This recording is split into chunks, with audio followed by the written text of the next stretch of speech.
Bonjour à tous, moi c'est Guy Watchon. Aujourd'hui nous allons continuer les cours de la programmation sur Android. J'espère que vous avez déjà quelques connaissances basiques en Java. Cela, ce sera vraiment nécessaire. Aujourd'hui nous allons faire le deuxième cours. Le premier cours a été fait sur l'introduction générale, sur le Android Studio. J'espère que vous l'avez aussi téléchargé déjà. Le second cours aujourd'hui sera porté sur les activités et les layouts. Donc,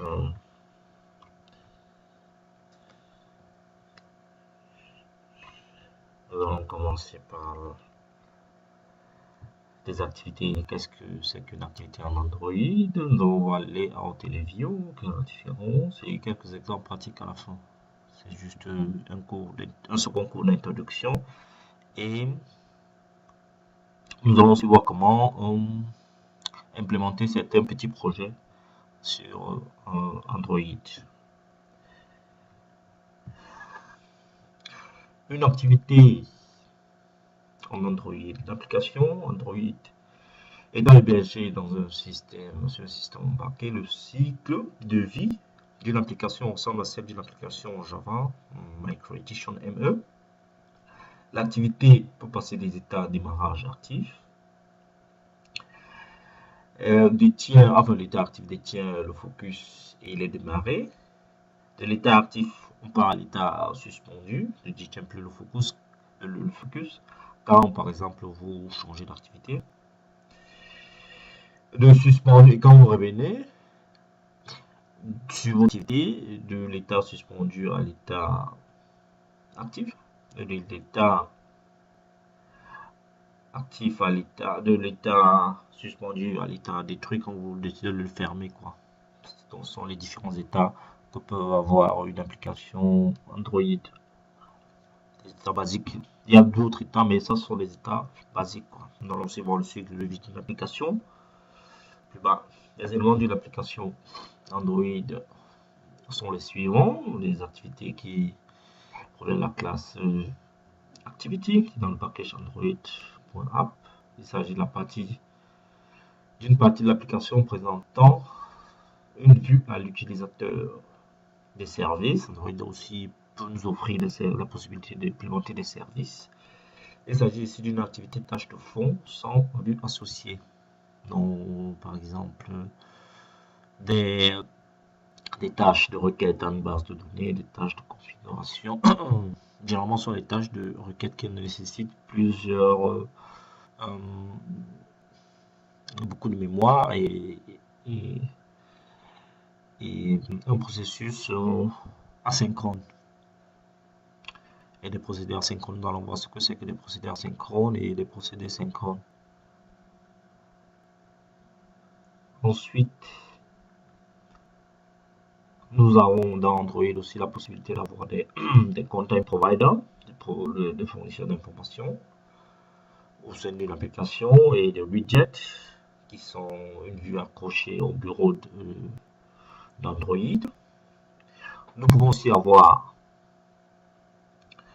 des intents qui permettent par exemple de quitter d'une activité à une autre activité ou d'envoyer des messages pour un composant externe sans le nommer explicitement ou d'envoyer des valeurs d'une activité à une autre. Des récepteurs d'intent, c'est-à-dire des broadcast receivers, permettent de déclarer être capable de répondre à des intents. Des notifications, vous avez sur votre téléphone des notifications quand vous recevez un message par exemple. Ce sont des notifications quand vous recevez des publicités et tout ça. C'est possible de le réaliser sur Android avec la classe Notification qui permet de notifier l'utilisateur de la survenue d'événements. Nous avons aussi des fragments qui sont des classes qui permettent de gérer une partie d'une activité, quoi. Donc c'est un peu ça. Ensuite, ok.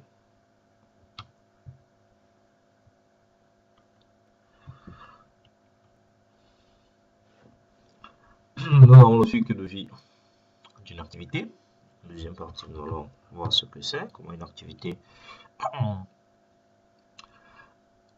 change d'état. Nous avons l'état, enfin comment il se crée, comment il se maintient et comment elle disparaît dans l'état créé et son correspondant, enfin on destroy quand l'application n'est plus active. L'état créé permet de gérer des applications à faire avant l'affichage de l'activité et lorsqu'on détruit complètement l'activité de la mémoire, on destroy correspondant. On met en général un peu de code dans create afin d'afficher l'activité le plus rapidement possible. Après, nous allons chez on start avec son correspondant en stop. Ces méthodes sont appelées quand l'activité devient visible ou invisible pour l'utilisateur. On pause et on résume. Une activité peut rester visible mais être mise en pause par le fait qu'une autre activité est en train de démarrer. Nous allons le voir aussi sur un exemple avec plusieurs activités. Comment changer d'une activité A à une activité B, de l'activité B à l'activité A. Ensuite, nous avons l'état on restart. Cette méthode supplémentaire est appelée quand on relance une activité qui est passée par on stop. Ensuite, on start est aussi appelé. Cela permet de différencier le premier lancement d'un relancement. Enfin, on restart quoi. L'internationalisation. Les activités aujourd'hui étant destinées à plusieurs types d'utilisateurs, nous ne vont pas écrire une application pour les utilisateurs par exemple du Cameroun et ceux du Ghana qui parlent français ou du Nigeria. Parce que Android nous permet aujourd'hui d'internationaliser nos textes, de pouvoir les écrire en plusieurs langues, mais avoir le même code qui fonctionne pour différents types d'utilisateurs. C'est ce qu'on appelle l'internationalisation des applications. Ce mécanisme est géré dans Android par le répertoire value qui permet d'identifier, enfin de spécifier ou de classer des strings ou bien des textes correspondant à chaque langue, disons-le ainsi. Le système de ressources permet de gérer très facilement l'internationalisation d'une application. Il suffit de créer des répertoires value XX ou X, le code de langue que l'on souhaite implémenter, et on place alors dans ce répertoire le fichier XML, enfin string.xml contenant des chaînes traduites associées aux mêmes clés que les valeurs dans string, enfin dans le string. On obtient par exemple pour les langues français et anglais, d'abord essence suivant, value, dans value vous avez le string, par défaut, les textes qui sont présentés dans le fichier string.xml seront les textes affichés par défaut. Les textes qui sont présentés dans le fichier string.xml du dossier value -en, ce sont des textes affichés pour la langue anglaise, et les textes qui sont dans le fichier string.xml du dossier value-fr, ce sont des textes correspondant à l'interface à la langue française. Ensuite, nous avons les views et les layouts en deuxième partie. Première partie concernait l'application Android, l'internationalisation, le cycle de vie d'une application. En deuxième partie, nous allons voir les vues. Qu'est-ce que c'est qu'une vue? Une vue, c'est un élément, enfin des vues sont des éléments graphiques qui héritent de la classe view. On peut regrouper les éléments graphiques dans une view group. Des view groupes particuliers sont prédéfinis, ce sont des appareils ou des layouts qui proposent une prédisposition des objets graphiques dans les lignes layout, relative layout, table layout, grid layout, permet la disposition matricielle avec un nombre de colonnes et un nombre de lignes, le frame layout qui permet la disposition du haut vers la gauche en remplissant les éléments, en haut à gauche en remplissant les éléments, quoi. Et le table layout qui permet la disposition matricielle sous forme de table. Nous avons aussi le constraint layout, ce sont les nouveaux layouts qui sont plus utilisés, qui permettent aussi de rationaliser les éléments en fonction de leur dimension et de l'espace visible, enfin l'espace à occuper. Nous avons les dimensions 2, 3, ou bien de relativer, enfin de redimensionner les composants aussi en fonction de l'appareil ou bien du device sur lequel ils sont exécutés sur des tablettes. L'affichage, on voit que sur des tablettes et sur des téléphones, les affichages peuvent être différents. Ce sont des trucs qui sont gérés par des layouts. Les attributs des layouts. Les attributs de layout permettent de spécifier des attributs supplémentaires. Les plus importants sont le layout width, layout height, qui permettent de gérer la largeur et la hauteur de chaque élément. Le match parent permet à l'élément de remplir tout l'espace, enfin tout l'élément parent. Le wrap content prend la place minimum nécessaire à l'affichage. Field parent comme match parent ne sont pas très appréciés. Ils sont déjà disettes. L'orientation définit l'orientation d'empilement des éléments. Nous avons l'orientation, deux types d'orientation verticale et horizontale qui sont généralement utilisés dans le linear layout. Le gravity définit l'alignement des éléments sur le layout. Les valeurs de center au centre, horizontal, center horizontal, le centre de façon horizontale, le centre de façon verticalement. Bon, voilà, voici un exemple de layout, linear layout, l'un des layouts les plus utilisés. Le layout il est aussi à noter ici que le layout peut aussi avoir un ID, il doit avoir un ID pour le référencier au niveau du code Java. Donc, les interfaces comme ressources, une interface graphique définie en XML sera aussi générée comme une ressource dans la classe statique R. Le nom du fichier XML, par exemple, arcade.xml, permet de retrouver le layout dans le code Java au travers de RLayout accueil. Ainsi, pour associer la première vue graphique à l'activité principale de l'application, il faut écrire dans la méthode onCreate set content r.layout.accueil. Donc, et pour le référencier, nous avons la méthode find view by ID.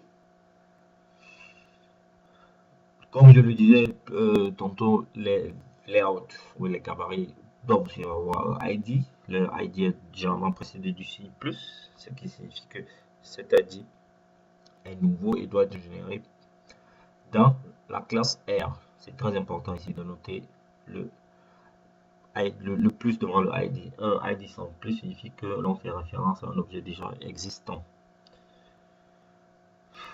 Ayant généré un ID, on peut associer cet ID et agir dessus au travers du code Java. Exercice pratique, nous allons faire quelques exercices et je vous remercie de votre attention. Nous commençons maintenant là quelques exercices pratiques.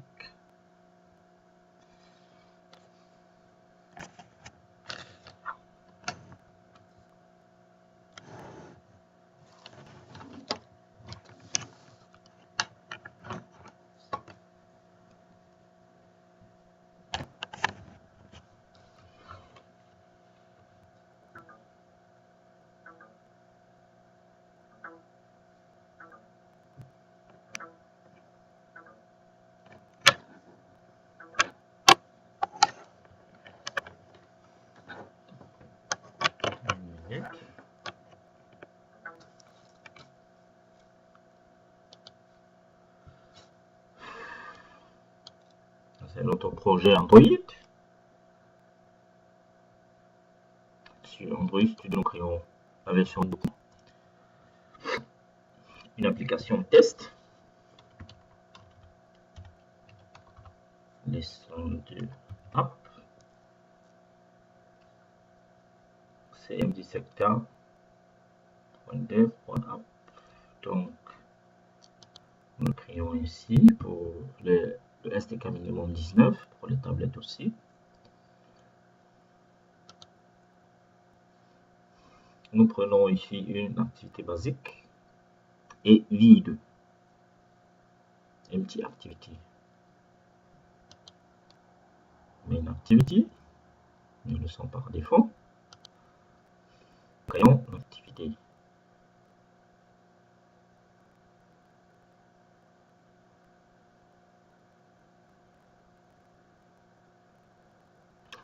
L'activité étant créée. Nous attendons un peu que ça compile.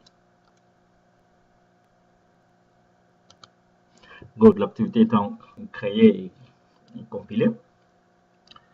Nous allons ici, voici notre activité principale. Nous avons ici le fichier, le dossier ressources qui contient le layout. Voilà, dans la partie design.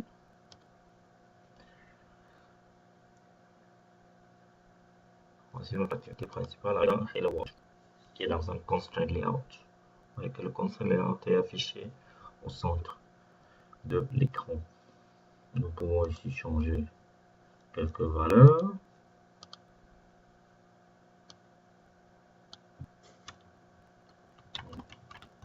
Les codes sont écrits en anglais pour juste pour méthode d'usage quoi. Comme on allons ici ajouter deux boutons pour juste montrer comment ça fonctionne. Cette activité, nous ajoutons des boutons en bas de notre activité principale. Nous centrons. Il est dans le constraint layout. Nous le mettons aussi là. Nous ajoutons un deuxième bouton près de lui.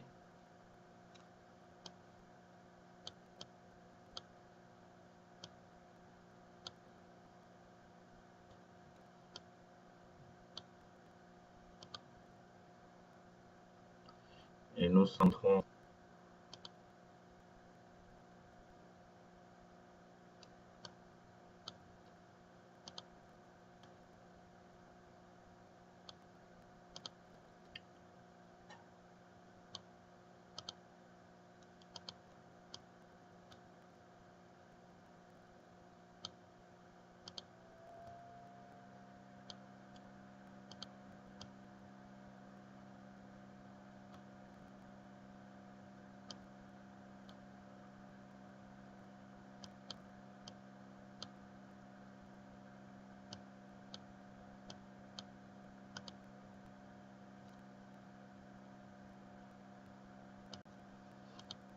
nous ajoutons le bouton au centre, vous avez vu ici, on peut le mettre au centre.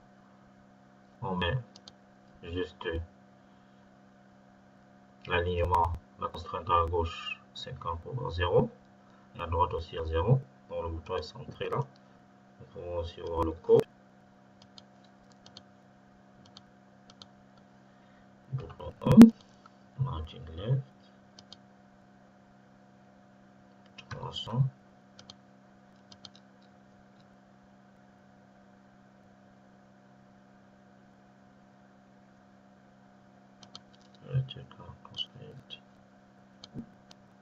Pour le mettre en bas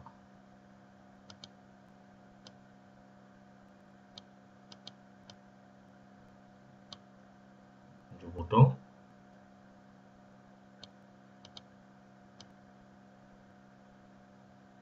Et en bas de la page.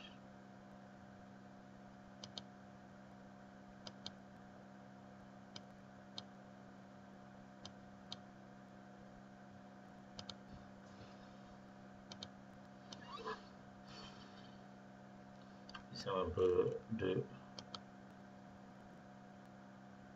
rendre l'application. l'orientation.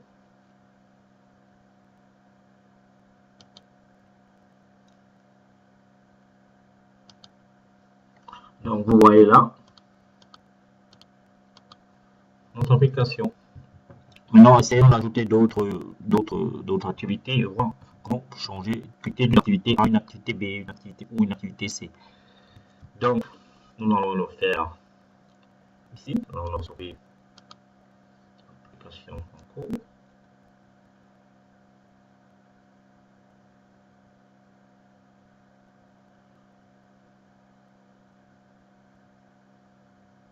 Ensuite, nous créons ici une nouvelle activité.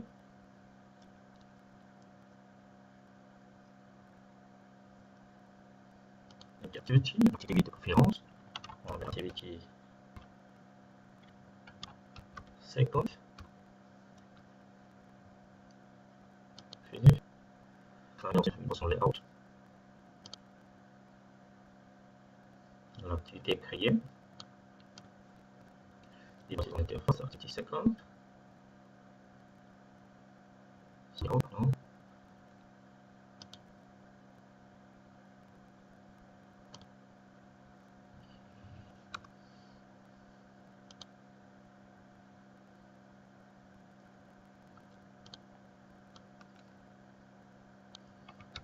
On va regarder layout.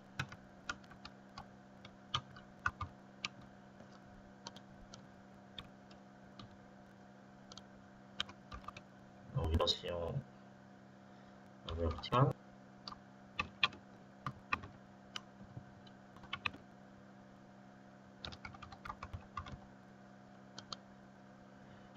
Et nous mettons des composants à l'intérieur.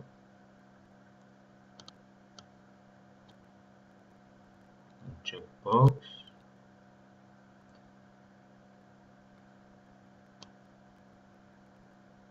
Un bouton. Par exemple.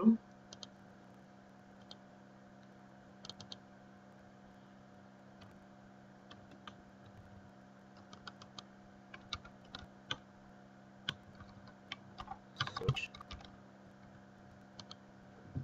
Et un textbox. Nous mettons un texte ici aussi.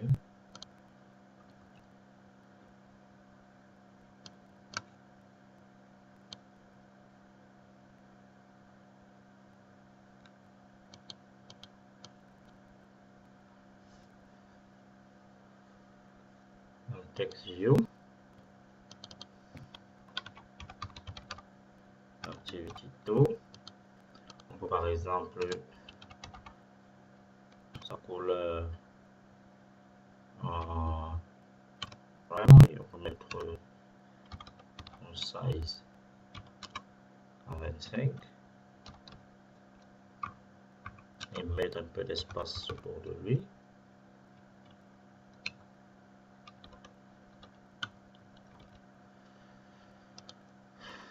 Activité 2, c'est un bouton. Bon, faisons la même chose pour l'activité 3. Activity, activity 3.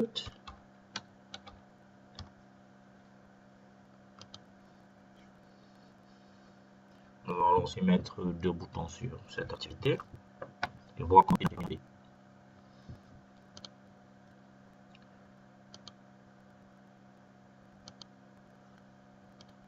On change les layout. Layout. Nous avons ici l'orientation horizontale.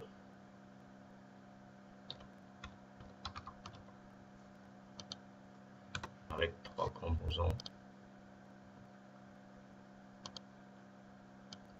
Texture.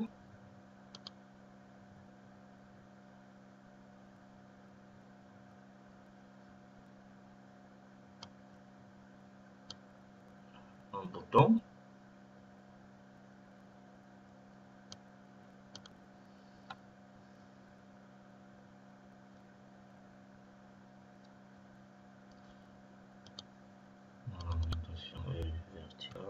mieux.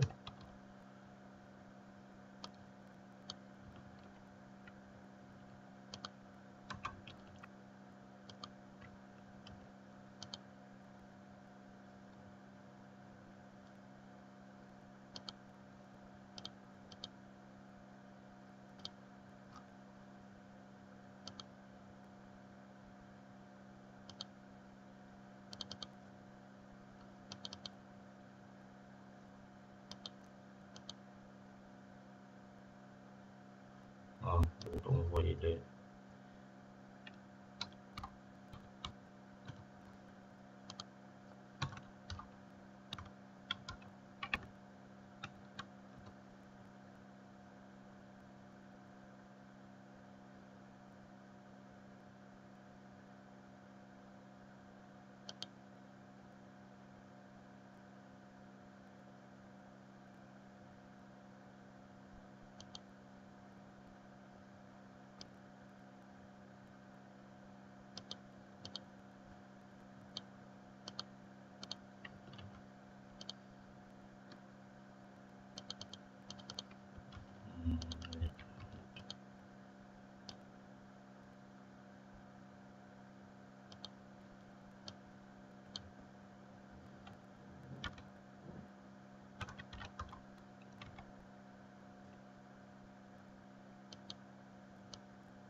match parent, text, submit. On va mettre aussi son ID plus button submit.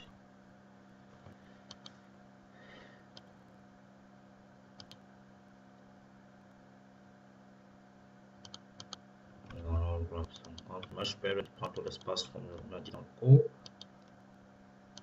Et text size, text color, pardon, text size 25 pp, espace, margin 10 dp. On regarde ensemble là. Donc ça c'est l'activité 3.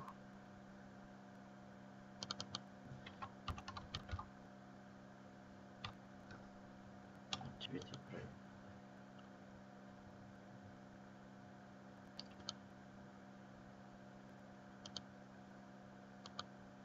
On exécute. On voit à quoi ça ressemble.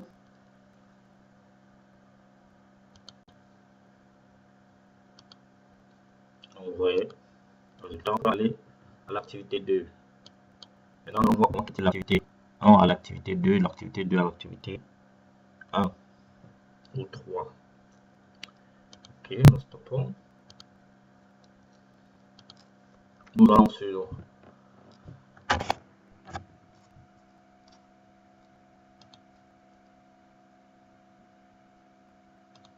l'activité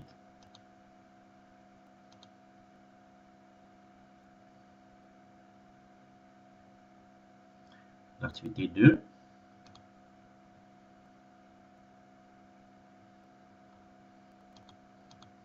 On déclarons un bouton.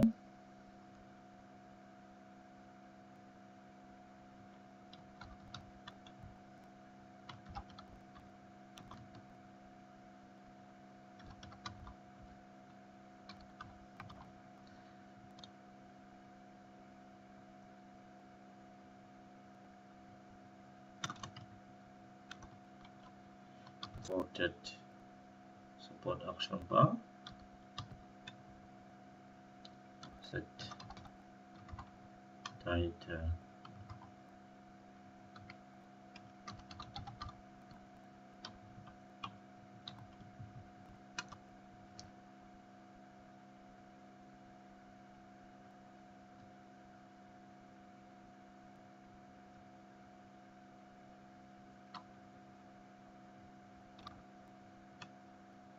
support action bar set play home as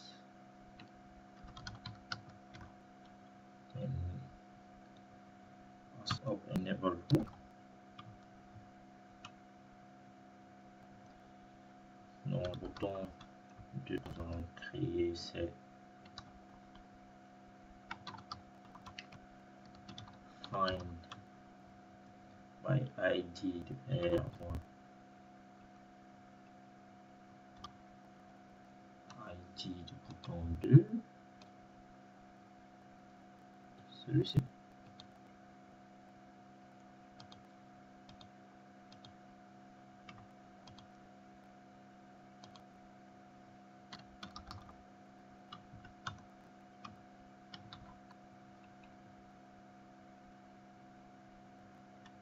On clique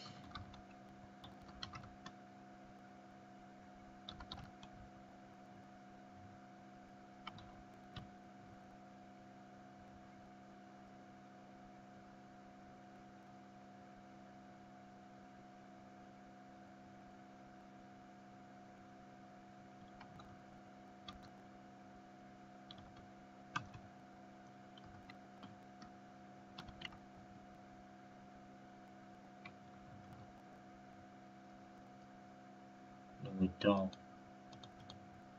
on clique Open Activity, Intent.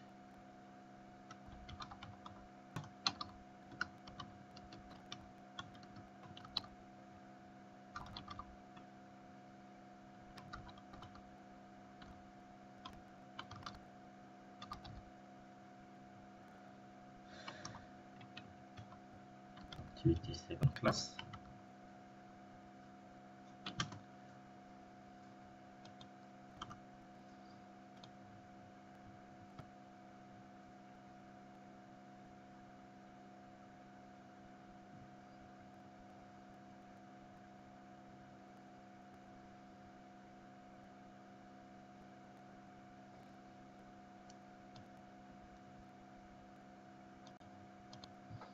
Ça ouvre la troisième activité. Ici, quand on clique le bouton 2, on va laisser l'activité 3. On peut faire la même chose pour l'activité 3.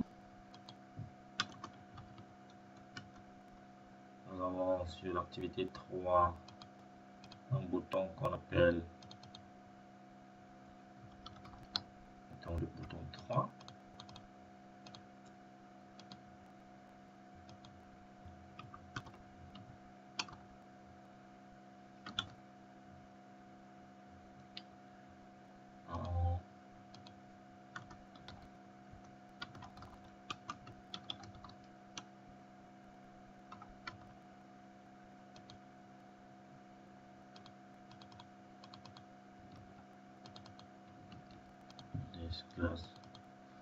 De l'activité 3, on va repartir sur l'activité 2.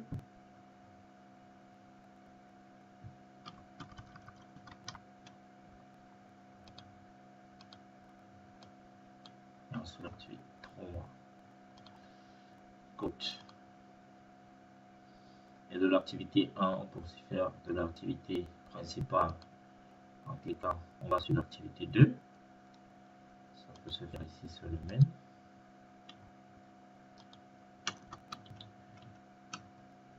Private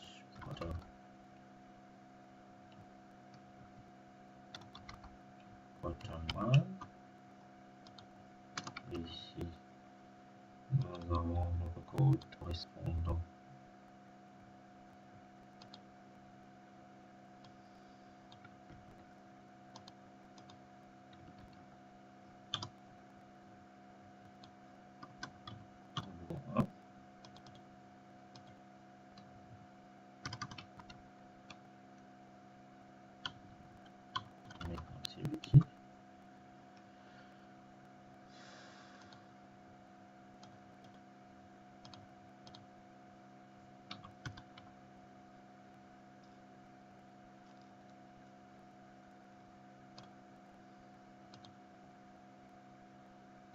bouton 1.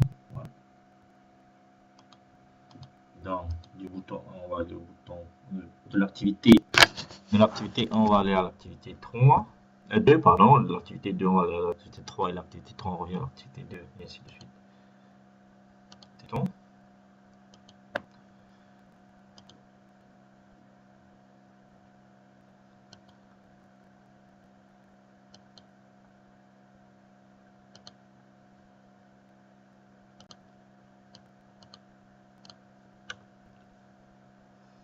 Nous allons commencer l'activité avec Start Activity. On démarre. C'est là. On va sur l'activité 2. De l'activité 2, on va sur l'activité 3. De l'activité 3, on repart sur le 2. Du 2, on repart sur le 3. Et vous voyez ici en haut, quand on clique, rien ne se passe. Quand on clique le bouton retour ou la flèche, rien ne se passe. Donc, on va gérer ça en changeant une configuration dans le fichier ressources. Ici, on stoppe. Il va falloir qu'on définisse ça dans le fichier manifeste.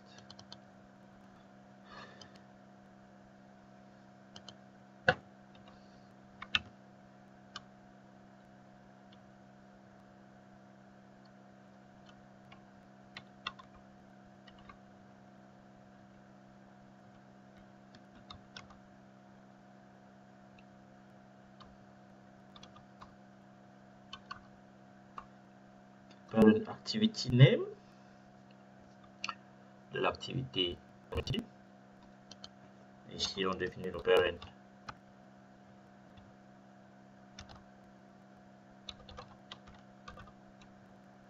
Activité principale. On redémarre.